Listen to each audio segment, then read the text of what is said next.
Hey y'all, I'm Heather, and welcome to my channel, The Debt Free Quilter. Are y'all ready? Are y'all ready? It's time. It's time for Gnome-ster Moon. And I've already got started.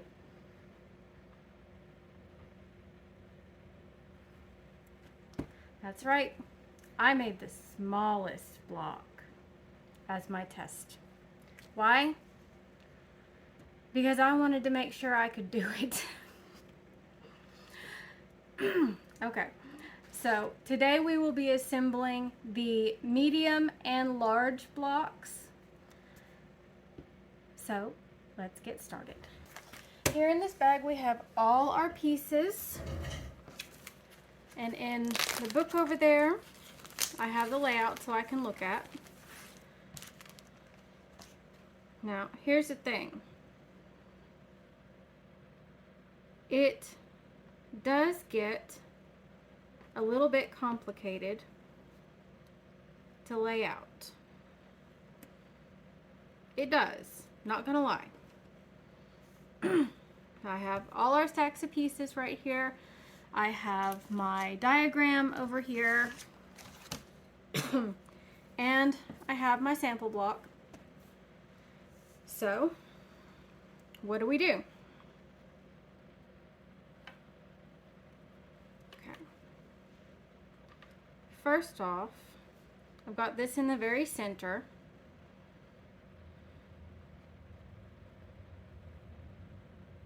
Come on, fingers, work. I have one of those up there. Next,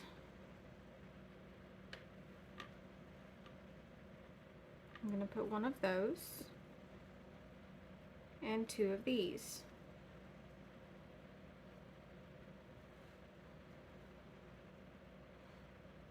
The fun part when sewing all of this will be getting them centered, and I will show you how I do that when we get there. Now you will have some extra pieces left over, so don't freak out. Okay.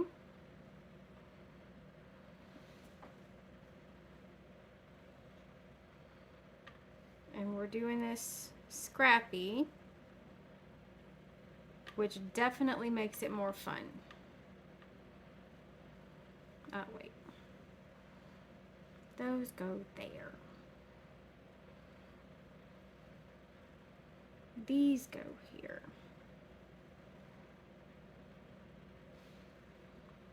Then two more.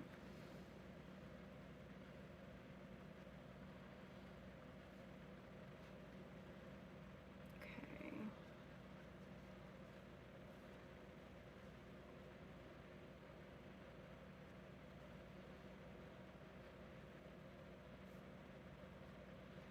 Now the only thing about this is, if you start with the little one first, be prepared to expand your space in order to fit everything,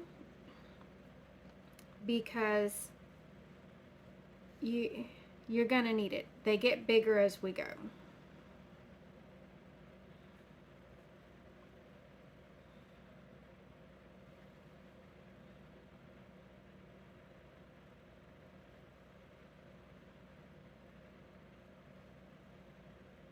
Let's see.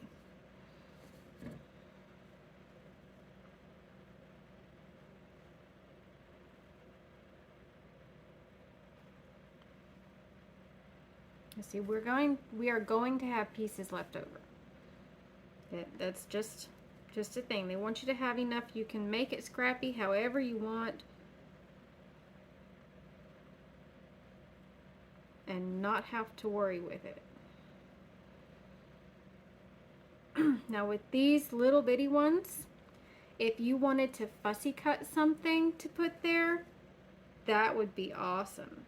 It would look great. I plan on fussy cutting a little bit more later on down the road. Let's see.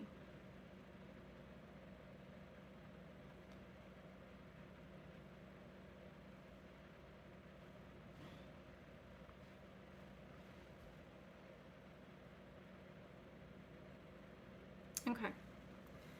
Now, we're going to sew all these rows together, and then we're going to assemble the whole thing. Give me just a second. There's going to be lots of moving today, you guys. Let's start sewing these together. Now, the first thing I'm going to do is start with my bleeder ender.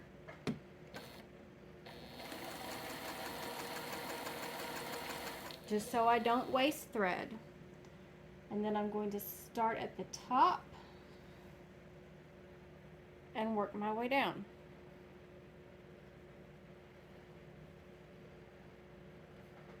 I'm only going to assemble one row at a time.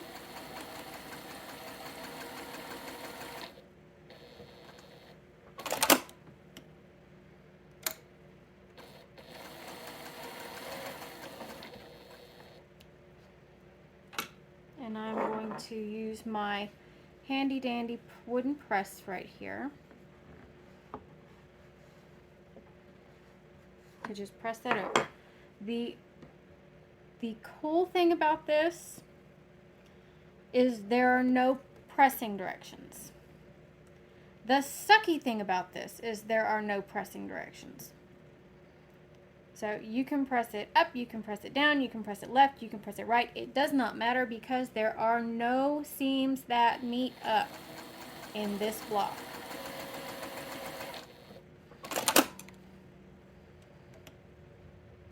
So you can press it whichever way you want as long as it comes out flat. So as you can see, I pressed one that way. I'm going to keep pressing that way for this one. I'm just going to press it, try not to distort it, and then I'm going to put it back. Okay, see, say I did this one. I put it back where it went. That way I don't lose track of where I am, and everything stays as it should.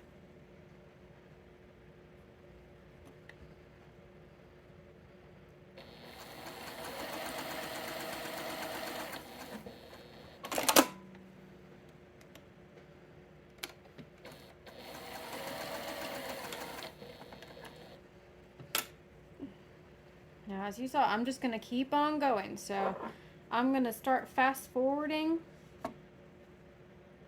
or start going through this a little bit faster for y'all, so you don't have to sit here all day and watch me do this, okay? Because let's face it, everybody likes a good short time-lapse video, at least a little bit.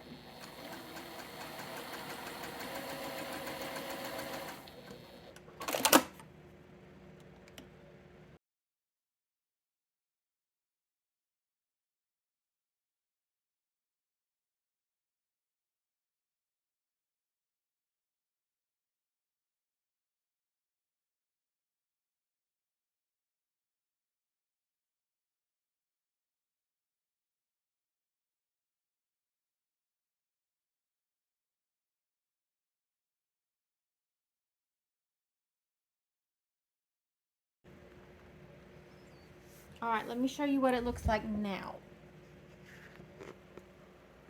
Okay, so here's what we have right now. A little bit. And what we're going to do next is go press all of these center rows, and then we'll come back and sew them all together.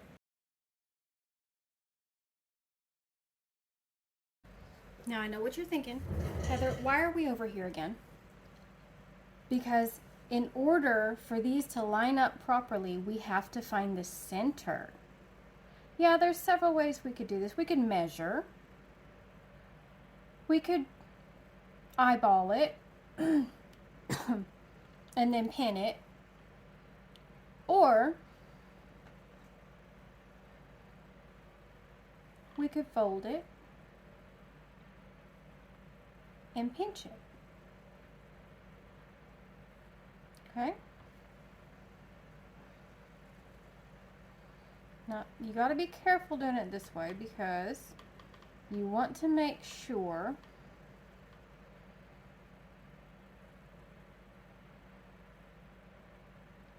you're getting that center on both ends here. And then you want to line this up just like that.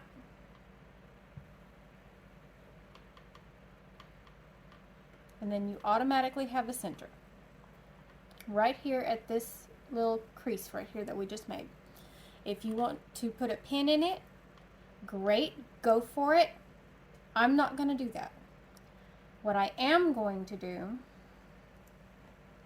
is find my center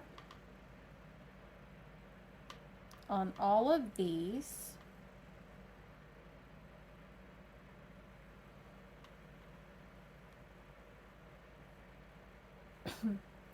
One goes forward, one goes backward. We're just trying to find our center. We line up our outside corners and that will give us our center, and then we're going to flip one piece on top of the other. We can finagle the ends of this as we get it over to the machine. Right now I just want to find that center. That's all I'm trying to do.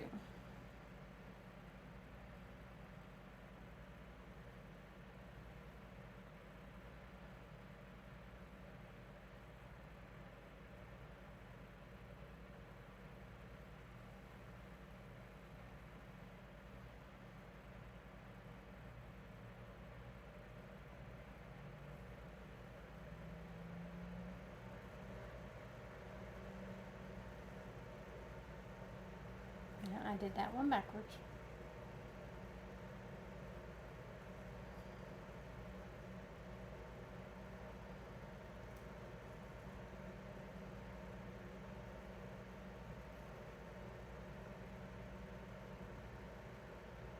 Now here's the thing. I know this is backwards now. It's fun.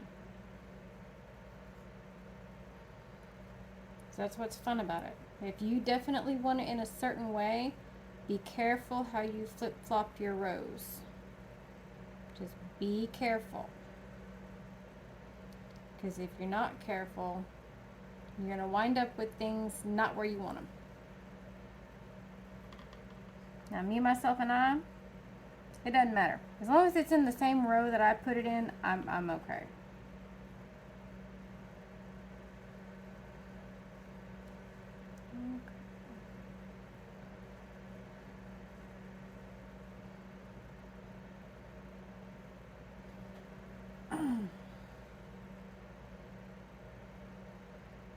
Now at the end, this little one down here is going to be left out for the time being. That's okay, we'll get to it.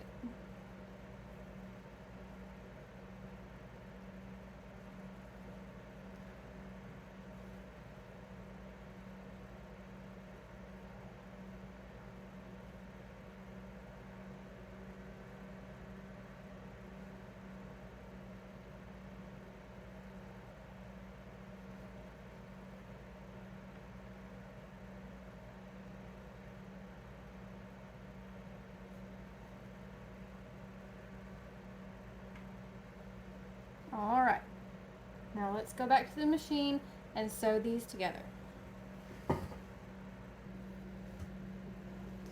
Okay, one thing to note, I'm not going to be able to use these right now, so we're going to set them off to the side. And I'm not going to be using them because I'm going to be starting this seam where this little piece is.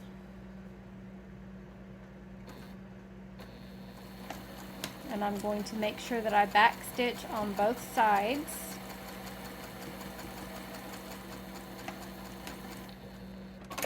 So that I don't lose my piece, so that it doesn't come apart. And yes, I will have a thread nest. Yes, it will bother me, but it's part of the process. And we're going to pick up one pair at a time. Going to finagle things so everything is straight. Once again, I'm starting in a little bit.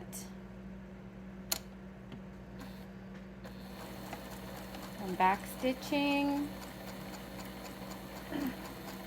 because I don't want my piecing to come apart. I'm adjusting the other end.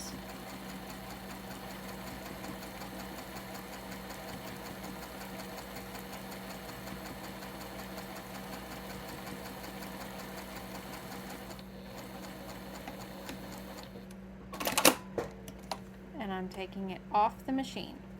Now if I can, I will snip this little thread over here and keep it out of my way.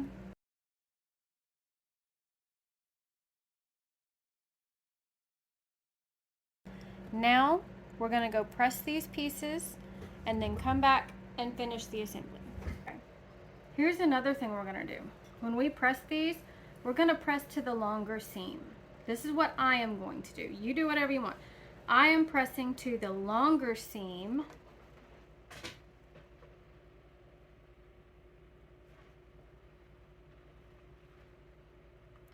because there is going to be some cut off.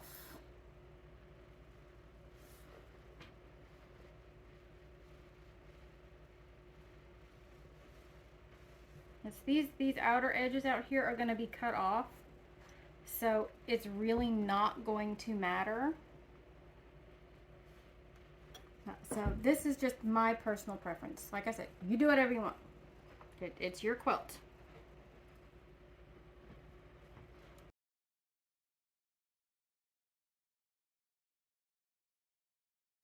All right. Now we have all of these pieces pressed. All nice. All right, and we're going to go back and assemble everything. Here's another pro tip. When you get back to your machine after pressing all the rows that we just put together, to do the final assembly,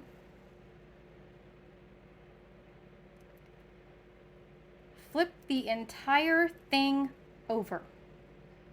Flip it upside down from you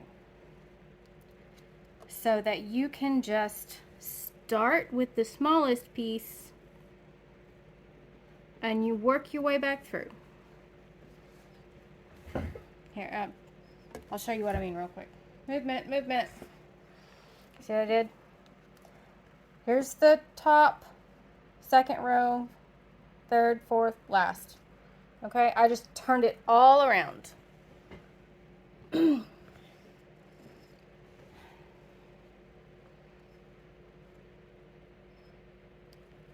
then I work from the smallest point to the largest point and back down again.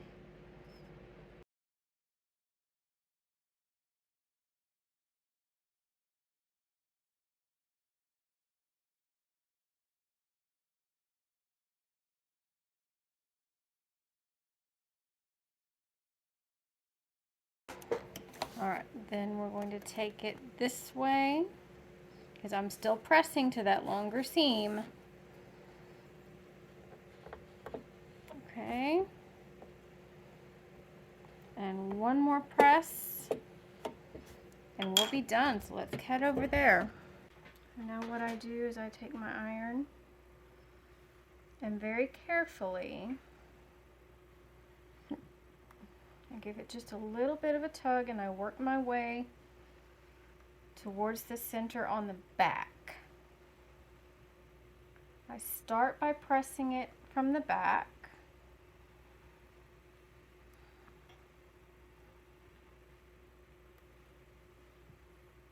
Make sure I'm getting everything, that it's staying nice. I'm going to flip it now because I'm still pressing towards the center. Ooh, act right.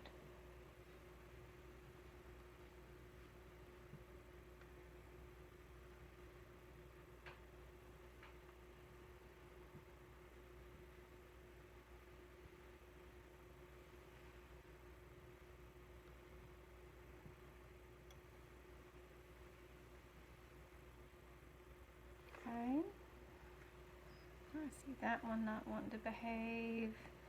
And this one not wanting to behave over here. We're just going to press it into submission.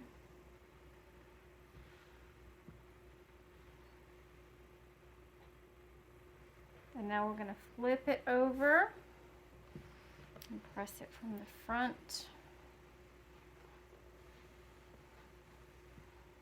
And there we have it. Our beautiful album block in the medium size. For the large size, I will do a full time-lapse video. There will be movement within the video, that's fine. From over there by the machine to over here. And that will be a bit of a bonus video because I am running a little short of time this afternoon. My minions will be home fairly soon. But I still want y'all to see the large block get assembled. So, for right now, this is where we're going to stop. Expect another video maybe Thursday, maybe Friday. We'll see. It depends on how things go next week. But as you can see, I hope that I simplified this a little bit for you. Because I know some people were all, oh my goodness. They put the hardest block first. What? But as it turns out, it's not that hard at all. And since it's not that hard a block, it's just a lot of cutting, it doesn't have to be the bane of your existence while you're trying to make it. It doesn't have to be the last block you decide to do in a series because, hey, it's actually pretty simple. One thing you have not seen me do today, you have not seen me cut anything off of here. And there's a reason. The reason is because since at the end of all these blocks, we're going to make frames, we're going to assemble everything. I am going to save any trimming and squaring up to the end and do it all at once. And on more complicated blocks like this one, I will explain how I do it every step of the way. Just like I did with assembling these blocks, I will give you all the information of how I am trimming these down to what sizes they need to be. But as I've said, you did not see me cut anything today. And you won't see me cut anything until we are ready to square up our blocks, make our frames, or rather assemble the blocks with the frames, and finish the quilt. So, that's where we're going to leave it today. Have a great day, everybody. Have a great week. And we'll catch you next time. Bye.